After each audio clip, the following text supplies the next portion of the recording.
We don't know how it would have affected Brett Thorson because he ever punted.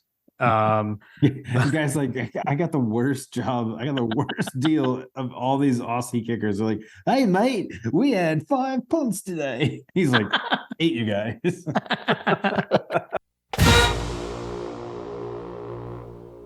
Welcome to My God a Podcast. I'm Jim Wood. In this episode, John Powell and I review Georgia's 37-20 win over Vanderbilt. We talk about our experiences on Saturday and what stood out to us during the game. As always, remember to check out the newly redesigned MyGottaPodcast.com to see our latest merch. And you can follow us on social media at MyGottaPodcast. Finally, we'd love for you to check out our presenting sponsor, AxiaTime, at AxiaTime.com. That's AXIATIME.com. Now, let's join the conversation in progress. All right, John. So I got a text from my sister, like right after the opening drive, that she said that we got to open the podcast the same way just as we predicted. Just as we predicted. Yeah. So yeah. But other than that, how was your weekend? It was good. Wife's birthday. I actually ended up getting a free pass all day to watch football on Saturday because she went and did stuff with her friend over in Avalon pretty much all day. And the kids were with me. They were playing and having fun. So I was like, all right, I'm going to watch football. Got it. Get into the barrel proof too. No barrel proof, but that's similar to me because I had mentioned Ella was in Little Shop of Horrors. She was acting in it. Lily was running the sound for the show. And so Kim went to see it on Saturday, but there were also 2 showings of it Saturday. So they were gone like all day. So I sat at home. And then when the Georgia game ended, I was like, I was sitting there by myself. And I was like, why didn't I see if anyone wanted to come over and hang out? So I texted a buddy. You're just hanging out with that epic setup all by yourself. I know. I was like, I was probably in one of those moods where people didn't really want to be around me because I was stressing out about our game. Not like stressing like I thought we were going to lose, but what the heck is going on? Yeah, you know how one can get. But so then my buddy came over and we sat and watched Oregon and Washington and just watched the late afternoon games. So it was a good day. Good day of football. It was a good day. The weather started to turn. We kind of got to the point today where we were like, do we want to start a fire? It's not quite cold enough yet. It was definitely cold enough here last night. I did finish the day out with a fire on the porch. So I lit a fire at the end of Oregon, Washington, and then had that going. It actually, the swirling winds made their way to Concord, North Carolina. So it ended up getting too windy and cold, so it came inside and had to shut it all down. Dude, that's definitely a topic of conversation, is the swirling winds for the Vanderbilt game, because you definitely saw the swirling winds had an impact. Matter of fact, I think at some point you and I were talking about this before we started recording, but I missed part of the fourth quarter because I had to go take my daughter to work, hashtag teenager problems. But I remember Scott Howard saying on the radio that he wasn't sure what was going on with the wind because the American flag that was on display in the stadium, they had they had the scoreboard, and then just to the side of the scoreboard was the American flag, which, number one, I thought was kind of strange, but yeah, it is what it is. But the American flag was gone. And so I guess, I don't know if it blew down or what, but he said that was his, that was his bearing for how bad the wind was, because it was whipping around all day. And then I guess that he didn't have that anymore. So he was like, I'm not really sure what's going on with the wind. Yeah. I mean, I would say there were 2 things that we undervalued in their preview, John. One was the swirling winds. And then 2 was the construction. I feel like we didn't talk enough about the construction. That was absolutely insane. And I mean, you could see the wind because the scoreboard was blowing in the wind because it was hanging from a crane or something. Yeah.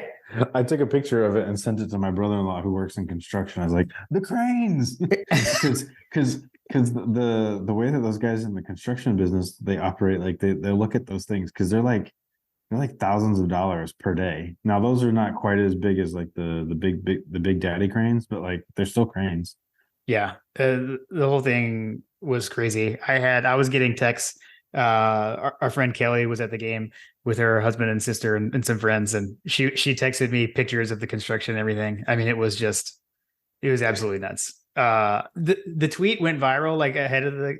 I don't know if viral is right, but I saw someone posted like it's going to be weird tailgating next to our locker room because the Georgia locker room was like in the parking lot in a tent. Yeah, dude. Yeah, that was crazy. That was definitely crazy. Yeah, Like, what so is going on? yeah, it was.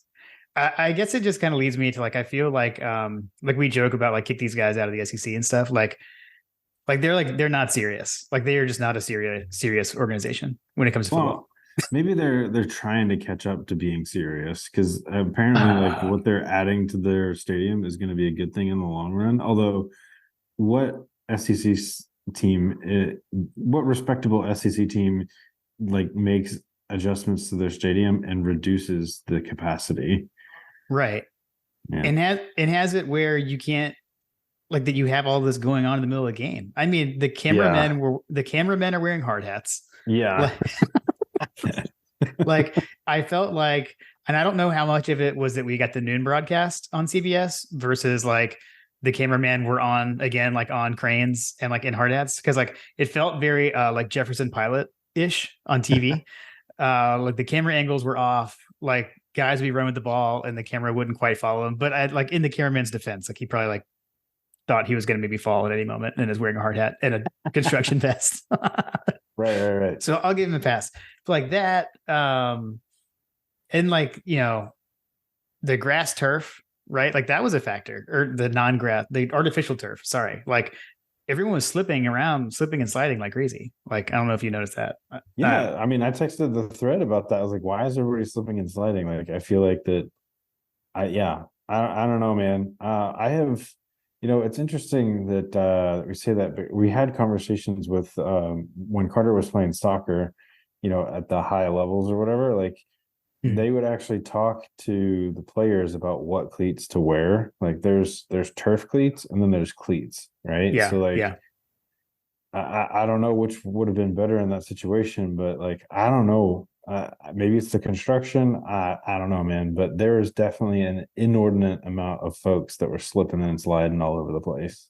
yeah, yeah. So I don't know, construction, weird, no grass. But yeah, I imagine the construction and like the stadium basically kind of sort of being open ended right now on both ends because of the construction. I'm sure made the wind even worse. You Right. know, because I know like Kirby said post game, like we basically decided not to attempt field goals in that one end zone where it was so bad. Which is the direction where I think that they missed one short that wasn't even a super long field goal, but the wind was so crazy. The field goal was short. That was kind of nuts. Interesting. I didn't hear that. Um, I didn't hear that. I didn't hear him say that because yeah, it was a pretty big payday. it was. Yeah, it didn't affect payday. I mean, yeah, he was dude, he was money. Yeah. He was awesome. We don't know how it would have affected Brett Thorson because he ever punted. The guy's like, I got the worst job. I got the worst deal of all these Aussie kickers. They're like, hey, mate, we had 5 punts today. He's like, ate you guys. Oh man, yeah, like their Aussie punter definitely was affected by it. So because he did not live up to his billing. But again, I'll give him a pass with the swirling wins. Carson Beck hates Australians. For sure, obviously. Well, I don't know. How do you want to? I mean, the number one thing of the game is Brock Bowers went down. I mean, Yeah. how long will he be out? Did your heart sink? I mean, my heart like sank when he pounded his hand on the turf. I was like, oh no. Yeah. I mean, here's I feel like what happened is that he tried, I mean, maybe he was mad at himself for trying to do too much. I don't know. Like maybe he was just mad because he felt something. Yeah. I don't know if you've ever hurt your ankle like that, but like there's a couple of different things that have happened to me because I have us Powells have notoriously weak ankles. I know the Wood Clan struggles with the turf toe, Yes. um, but we Powells Uh, have weak ankles.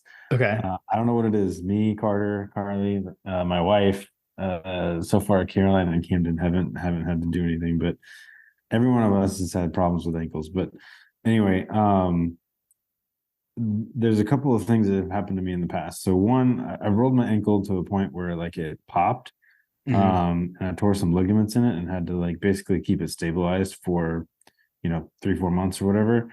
Yeah. And then even after that, it's it's happened to me again where that popping noise has happened, but like I didn't require.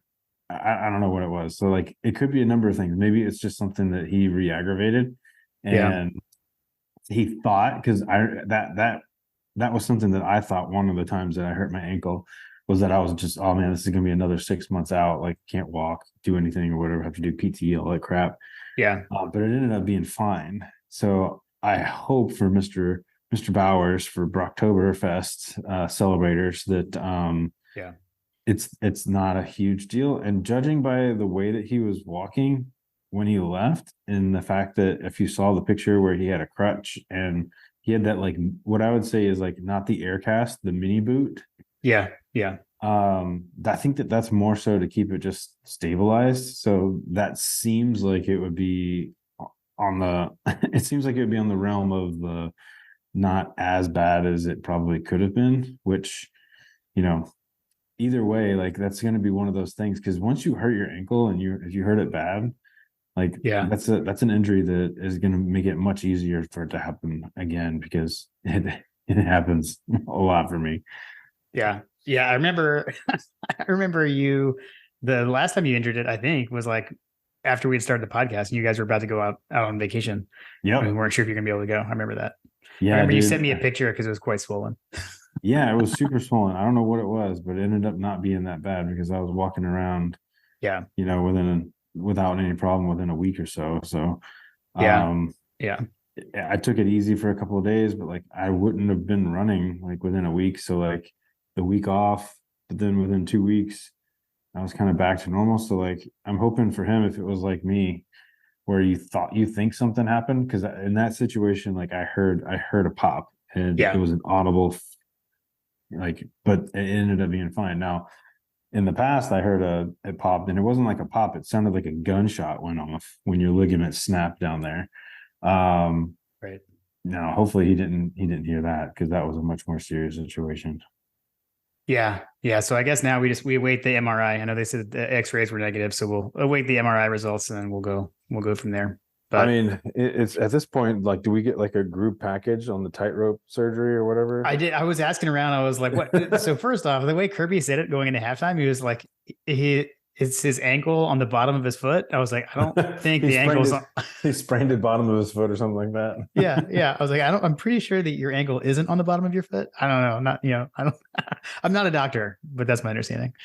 I mean, it didn't look menacing, if that makes sense. Like It he didn't. just kind of got wrapped up with the tackler, I feel like. And Yeah. like, Yeah. I agree. Nothing jumped out on the replay that where you're like, oh, that it looked bad. So, but there's also an element of maybe he punched the ground, and this is something I thought about, was like maybe he punched the ground because he was mad because he knew that like he wants to compete, he wants to win, and he yeah. wants to, be an impact player. And selfishly, I think that there's an element that maybe he wants that award. He wants the Heisman hype. And Yeah.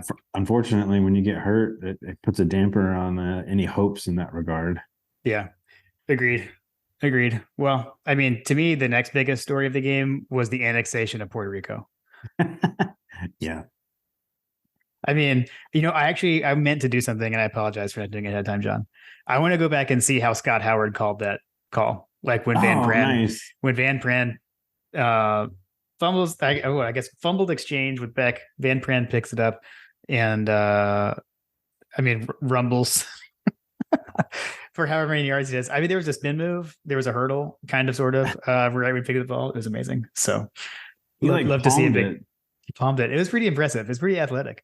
I wasn't quite sure, like if he like there was like a brief hesitation. I don't know if he just couldn't see the ball or if he was like, "Am I allowed to pick this up?" And then he's just like, "I'll pick it up." It was 100% straight out of Little Giants. It was amazing. So Yeah, I feel like Graham and I were on the same page. Like, was that a fumble, Rooski? yeah. So that was crazy. But and I mean, ironically, that's kind of, I guess you could say, what got the offense going. I mean, because at that point we were down 7-0. We'd already turned the ball over once with the sack fumble, and that led to the first down conversion. It was a first down conversion. It was like a 3rd and 2. Yeah. Then we ended up scoring a touchdown on that drive. So our first touchdown to tie the game. So I don't know, kind of jump started us, I guess, kind of maybe snapped us out of it. Definitely felt like we were sleepwalking early in the game. Yeah, Nooners in Tennessee. Yeah. The 11 a.m. Local kick. Yeah, exactly. And you're in front of like 20,000 fans. I mean, it's kind of weird. And you're dressing in the parking lot. Like you can hear people saying like, "I've got a hot dog over here for you." Like yeah. I don't know. It's one of those things where like maybe we're just going to be streaky here. Like it's obviously another away game. We struggled against Auburn.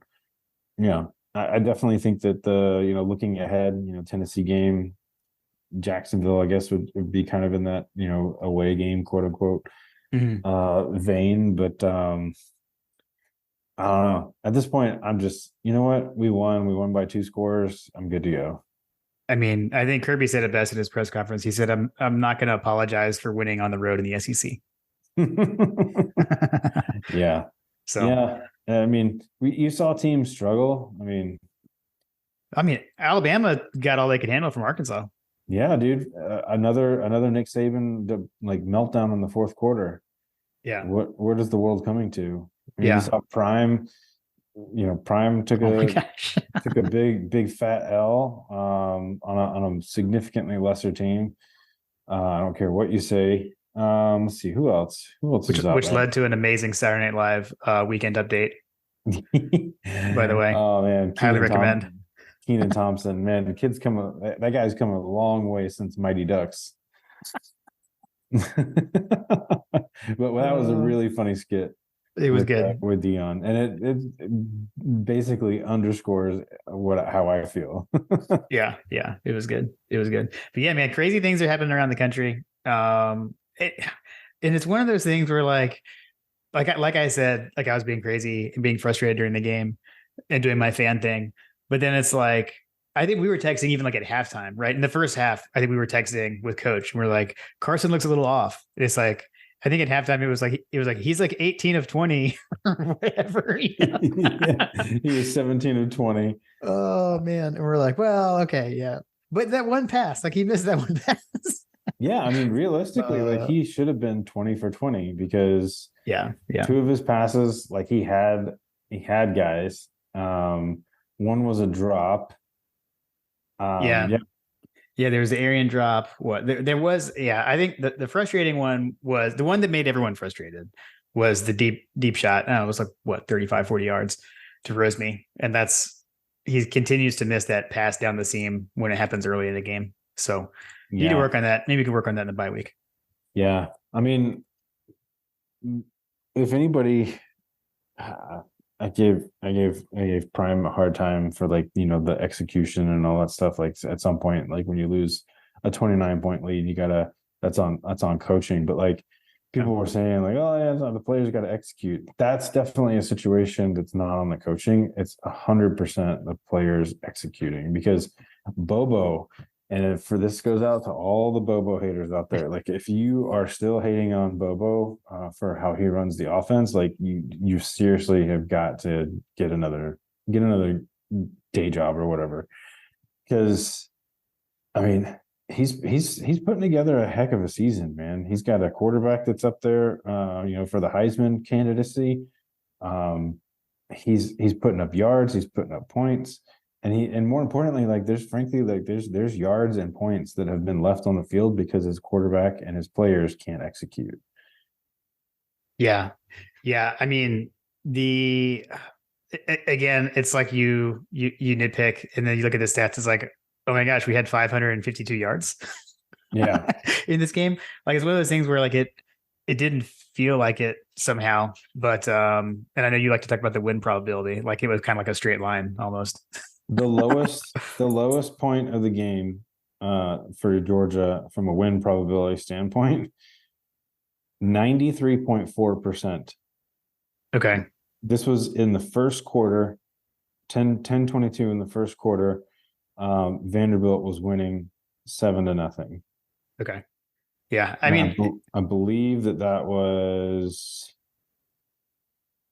I don't know if that was right after the fumble or not, because I feel like that Vanderbilt scored, we came in, so it had to have been pretty close. Yeah, because the play before that, yeah, I think that was right after. I that think that makes was sense. right after the Beck fumble. We still had a 93.4% win probability.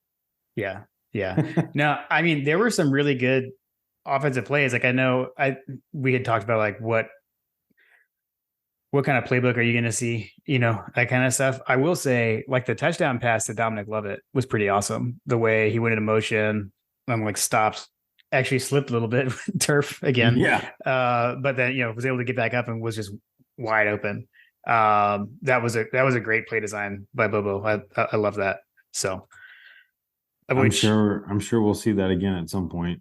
Yeah, oh yeah, for sure. Which I mean, I think that was Lovett was the leading receiver in this game. 9 catches, 72 yards, and a touchdown.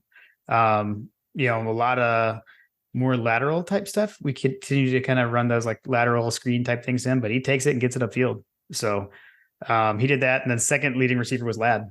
So which I think they seem to recall he like rested a bunch in the second half.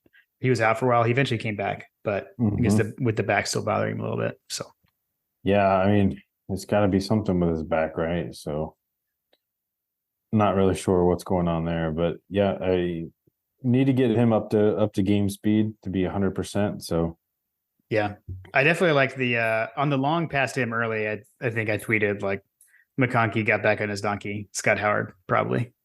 So need to hear that call too. I'm a big fan of these transfer guys because Lovett and Rara, like those kids look good, man. We got Dylan Bell out there. And then you got Marcus Roseby Jack Saint, which he had a big game. It's kind of like choose your own adventure on which receiver you want to have a big day. Yeah. Yeah. No, that I would agree. I mean, it is if you look at like on the season, it's actually kind of funny. So Brock obviously leading receiver, yardage wise, but it goes Brock, then Lovett, then Rah, and then but actually not right. I'm filtering wrong. No, it is Brock and then it's Rosemy. But then after that, then it is Lovett and Rah. So I mean, I believe I haven't checked after this last couple of games, but like leading up to the Kentucky game, we were looking at I was looking at some numbers, just trying to figure out like what's going on with the receiver core and like why everybody's like, oh, Georgia's all they do is throw their tight ends, which is certainly true. Like there's a lot of opportunities that are going to Brock Bowers because he's a once in a generation talent, right? But like overall, like we've thrown to 19 different receivers. Yeah. Yeah. So I mean, there's definitely plays out there for everyone else. It's just that you got this guy that's like a once in a generation. I mean, it's kind of like who was the backup for Herschel? Right. Yeah. It's just not a lot of opportunities behind that. Yeah, no, agreed. I guess the only other thing I'd call out on offense, it was I guess a couple of things, but it was good to see Kendall Milton back early until he got hurt and was out. But I know Kirby said like his MCL tightened up is what he said. So we saw he had a knee brace on the sideline. So I don't know how long, if he'll be out at all. Maybe if it was just tightening up, maybe he's fine. It was precautionary. Was it the same knee? Yes, it was the same knee. They said it was that his MCL tightened up, the one that he had already had injured earlier before. But when he was in there, he looked. That was the best. It was the best he looked all season. Making guys miss, running through guys. That his touchdown run, I loved. It was a short run, but got his pads low and ran through that guy. So that was pretty sweet. Yeah. I guess the other thing I was going to point out though was what we were looking at right before we hit record, which was, the hustle play. I think it's a way to win your team over, as if it hadn't already happened. But you throw an interception and then you hustle like Carson Beck did and just lay your body on the line and truck the linebacker who's intercepted your pass. That was pretty crazy. Yeah, I think that people were talking about how the guy that or one of the first interceptions that Carson Beck had as a starter or whatever. There was an interception. It was a pick six, and I guess that he was kind of lackadaisical in pursuit of the pick six, and Kirby Smart chewed him out after the pick six. I don't distinctly remember this. Do you remember this play? But like, I know when it was. I know exactly when it was. So it was that UAB game in 2021, the game that we thought Beck was going to start because JT was hurt, and then Stetson started.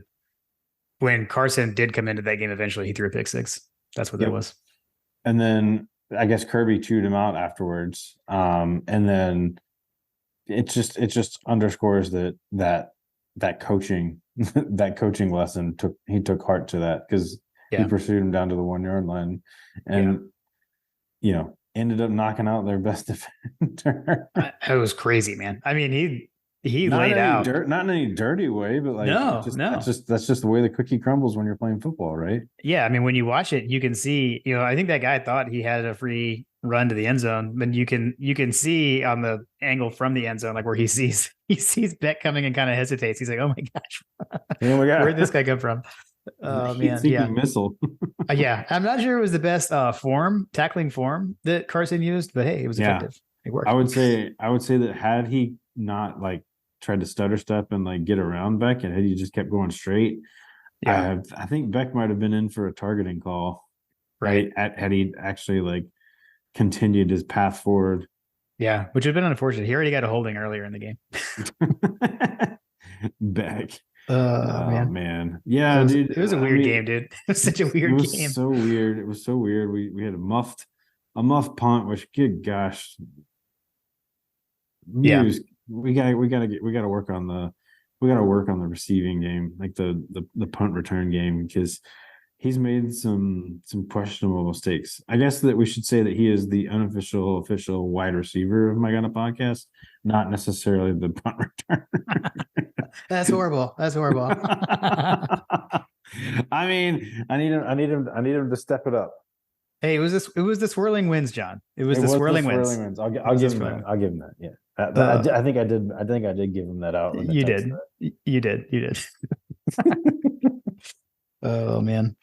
What else from this game? Oh, I'll give you another. How about we? All right. So we had fumbles. Yeah. We had interceptions.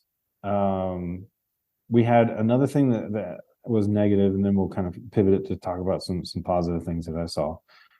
Unless you have some other negatives, I'm happy to. I'm out of negatives. We can keep going. Tyke Smith looked completely lost at the beginning of the game, to the point where I think Kirby was giving him a little lecture on the sideline after some of his play, because there was one play where he got juked out of his shoes by the running back, and then I think almost on like pretty much the next play after that, he went with a receiver long, and I believe that the play call was for him to cut inside, to basically follow anybody that goes inside. Yeah, that's what. And he left the guy wide open, and it pretty much almost cost us a touchdown. It was that. That was the first touchdown. Yeah, it was a touchdown. Yeah, and I think we were texting. I was like, well, somebody messed up. Like, I'm not really sure who it was, but Kirby's sideline reaction, I think, tells us that it was Tyke. So I think it was just a rough start. Yeah, rough start all around, everywhere. It was a perfect underscore for the entirety of the day. It was just a slow start, but then he basically turned it on later on, because he had a complete interception. He had some big plays. Yeah, he had like 3 big like he had like 2 huge tackles, and then the interception were like back to back to back right there late in the first half. So, and then to be able to convert that and get that, turn those into points, right before the half. And Kirby talked about that that's another thing he talked about was like winning the middle 8. So the last 4 minutes of the first half and the first 4 minutes of the second half. Talked about that we really controlled the middle 8 of the game and kind of turned it there. So, which I mean, agreed. And then it felt like in the second half, it was kind of like, let's just get the game over and get out of here. I mean, we had a Kirby Death March to open the third quarter, basically. It was like an 8 minute Yeah. 8 minute drive or something like that. Yeah. Although I think that some of us were probably like taken aback by his statements, like that we can't have 14 and 15 play drives or something like that.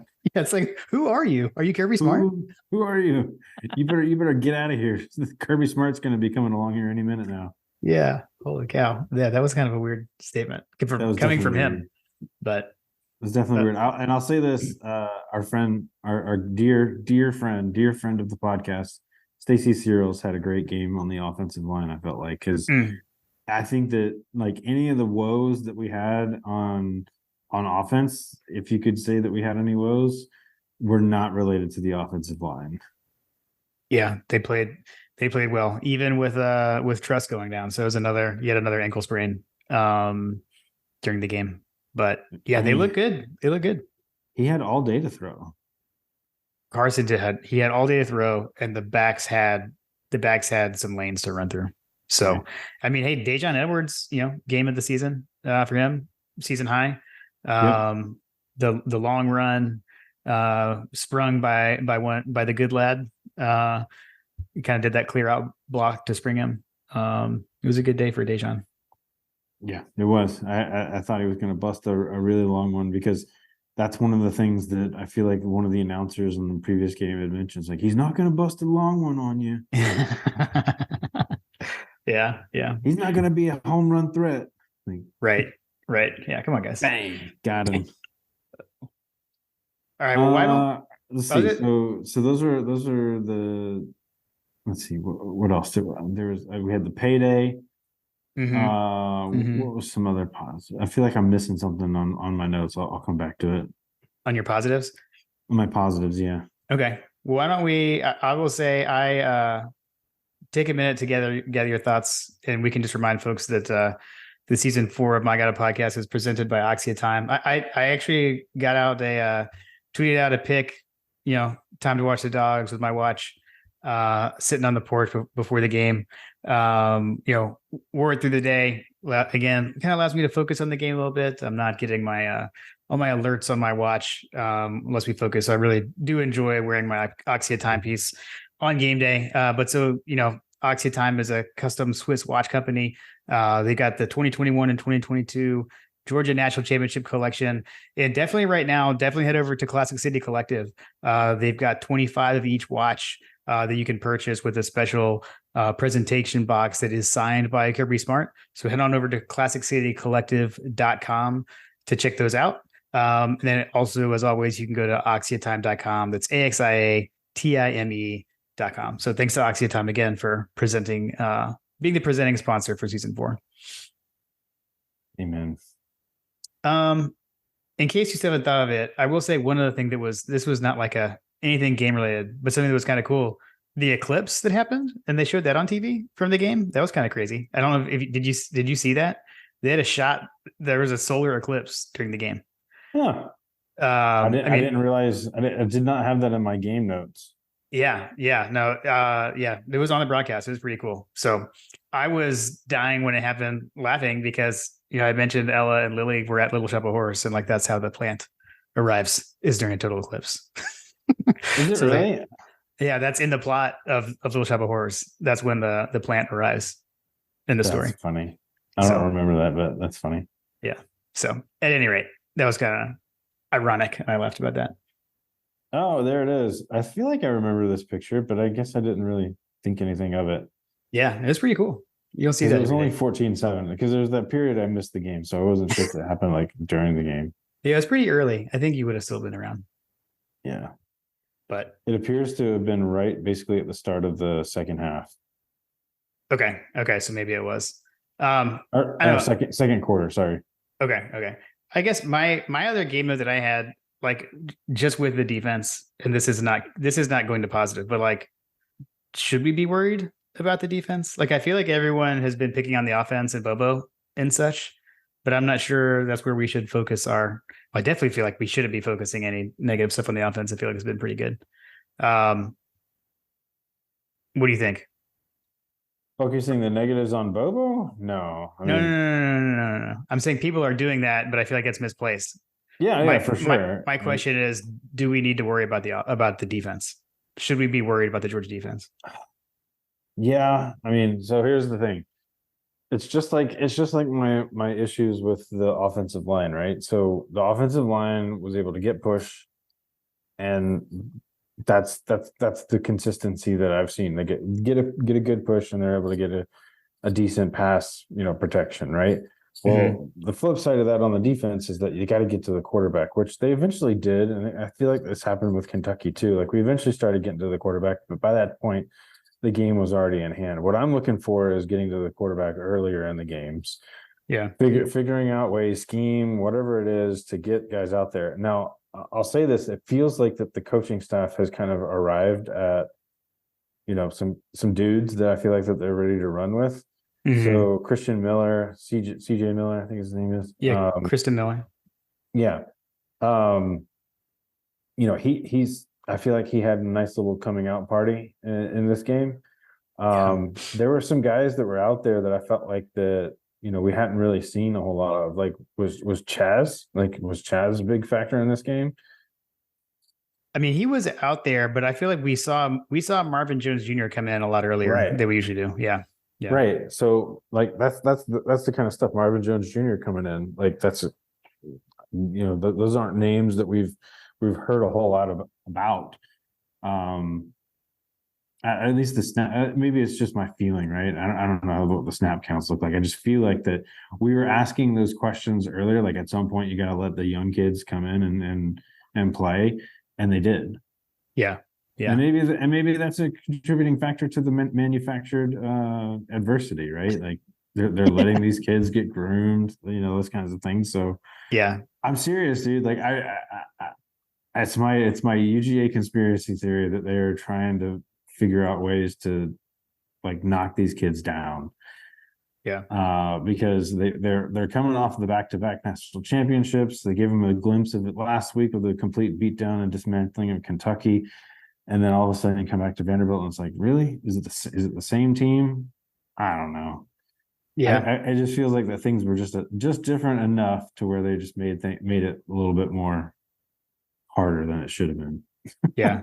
Yeah. Well, I guess the luster or I guess the anger from the 2020 game cancellation has finally worn off. I guess that's all. Clearly, that was a difference. Yeah, their first touchdown since what, 2019 or something like that. Yeah, yeah, I think it was 18. Like, yeah, they had made field goals, I guess, in 18 and 19. But yeah, 18 was the last touchdown. Which is crazy to think about. Crazy So, to think about. But and it had to happen on blown coverage. Yep. Blown coverage. I feel like I had some mess ups. Like I definitely wouldn't change clothes in the first quarter. Change my hat. And then John, I think the real problem, we didn't tweet out using the official hashtag. Because we did that during Kentucky game, right? Exactly. Yeah. Okay, we got to remember that. We got to remember that. It's our fault, guys. And Jim wore a shirt that like what was the bad juju? It was the hat, and my hat was bad juju. I'm never wearing that hat again. Never wearing that. Not, I mean, I'll wear it again, but I'm never going to wear it during a Georgia athletic event. A Georgia game, yeah.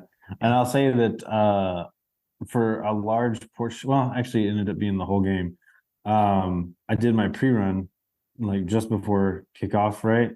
Yeah, because we had the early kick, and my wife was like, "Never seen you wear that for a Georgia game before." I was like, "Yeah, I think it'll be all right." That's what I said with the hat. I was like, "Hey, maybe with this Vanderbilt game, I can knock the bad luck off this hat because it didn't work." Like I've worn my shirt before during a Georgia game, but anyway, it was not my normal Georgia attire. I think I mentioned this before, but I've gone back to the original 2021 polo for game days. So okay. See, I'm still on the Hunter idea where I mix it up. like crazy so that I don't have to try to remember to wear the same thing every time. So I don't worry about that so much anymore, but I'm definitely never wearing that hat again. I'll tell you that. So I don't know if I even want to admit this. So the last time I wore that hat for a football game was the 2021 SEC championship game. Nice. So it was the last one we lost. So and so then when we went down 7-0, I was like, threw the hat down, put it away, changed hats, and made all the difference, obviously. That's funny. Look, man, everything was off. Weren't good in Coach Trill's over unders either. So you know, it was just an off day altogether. What did I win? I went 2-6. You went 3-5. So I maintained my lead. Brutal. So shout out to Coach Trill Bill. But we slammed the over on the construction workers spotted on TV. Right. So that played out like we thought it would. What else you got? Oh, I mean, other than the construction stuff was just absolutely like crazy. But let's see what else. Let's see, we talked about special teams. We talked about offense, defense. Yeah, I mean, I think we pretty much covered it. I mean, we won. We had basically 100% win expectancy for the majority of the game. Yeah. You could maybe poke a stick at some of the, we shouldn't have given up as many points. We should have had more points instead of kicking field goals, blah, blah, blah. Like I said, you can complain about the offense, the defense, the special teams, whatever. Like at the end of the day, you're arguing with a wall at this point, because it's just this team is winning. And frankly, that's all they have to do. They are now ranked third in the nation for the longest AP number one streak or something like that, right, Jim? Like 18 weeks or something like that. Yeah, it's what this team has done and the way they've been able to keep it going is pretty crazy. I believe that John had messaged us or tweeted out something that was like, there's two other dynasties, quote unquote, that had longer winning streaks. I think was it 2003, 2004, or something like that. USC teams. I can't remember when exactly it was. But anyway, those Matt Leinart, Pete Carroll teams, I feel like, are the USC teams that they were in the AP number one for the longest period of time. And then after that is the Miami teams. They're at number two. And if we continue winning, over the next couple of weeks, like, we're going to overtake them. And these guys are going to be number two in the history of number one rankings. Yeah, I found it. So you're right. Yeah. So we're tied at third all time for 18 straight AP polls. Number one. Miami was at 21 straight, so we can catch them in three more weeks. And USC was a 33 straight AP polls. That's crazy. Yeah, that is nuts. That is crazy. So, and you've got all the winning streaks, the most consecutive. I think Kirby Smart has the best, like, the highest consecutive, like, road wins. That's that. I think that was 13 straight SEC road wins. Yeah. Anyway, it's the stats continue to pile up with stuff like that. So we're gonna keep the ESPN stats and info people busy on finding that kind of stuff. We need to go back and look at some of those results that those two teams above us, and the Miami teams and the USC teams, and see if they ever had any clunkers in that stretch. Yeah, I'm sure they did. I'm sure they did. Every team usually does. So it's hard to go undefeated. It's hard to go undefeated in college football, and to do it to that level is crazy. Yeah, no, agreed, man. All right. Well, before we break, do just want to remind folks to go hit the website, hit up the website, mygodapodcast.com. We've redesigned it with Working Web Media. So you can go check our site out, see the work that we did with them. We got a bunch of merch up there. Got some new hats. I know got some new hat orders recently, by the way. So thanks to the folks that are ordering that stuff. Much appreciated. But if you like what you see, you know, and you need some help with your website, maybe you've got a small business, maybe you need some help with your online presence, head over to workingwebmedia.com/dogs, and then they'll know that we sent you their way. All right. Actually, I'll say, JP, I think I need to wrap up because the family is getting home from the awards ceremony they were at. Oh, nice. Um, Perfect timing. Yeah. So Ella, I think I had mentioned, you know, she was up for newcomer of the year, Metro Atlanta Theater Association. She did not win, but that's okay. It was an honor to get to go. So that was pretty cool. So yeah, so they've been out at that tonight. As a youth and an adult competition, I say hats off.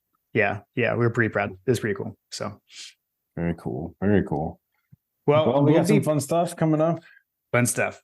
Which I guess the cat's out of the bag on the next one already because we tweeted out questions. So next episode we'll have our buddy Chris, British Bulldog, get to catch up with him now that he's back home. So it'll be fun. We get to have a soccer podcast. I'm excited. Oh my gosh, I'm gonna have to temper that. I'm like, hold on, guys, hold on. You go do your own podcast. In his defense, neither one of us will probably want to talk about this season. Okay. I wouldn't know, but I'll take your word for it. Awesome. The struggles of Man United. Yeah. Well, I guess I'm just gonna end with what Kirby said again. No need to apologize for winning the road in the SEC. The winning streak continues. These are the good old days. These are the good old days. Enjoy them. And CBS games as well. That's true. It's true. Even if it is with crappy announcers. and bad camera angles. But again, probably not their fault. Yeah. Anyway, we'll be back tomorrow. You and I recording tomorrow. So sure.